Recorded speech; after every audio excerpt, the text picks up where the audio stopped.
Can you play the tuba? No, I can't. Why not? Because it's not allowed. Tuba playing is strictly prohibited in the library. I see. So you can't play the tuba because you don't have permission. Well, let's go outside to the tuba-friendly zone. Okay.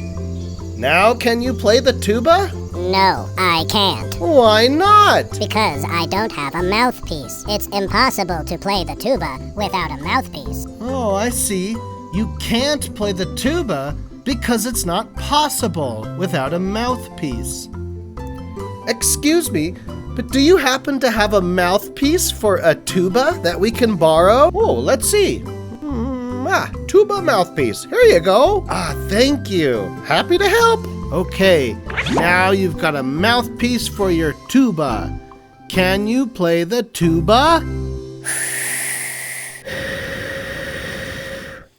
No, I can't. Why not?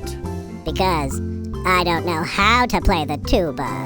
Oh, you can't play the tuba because you don't have the skill or ability. What about you? Can you play the tuba? What's a tuba?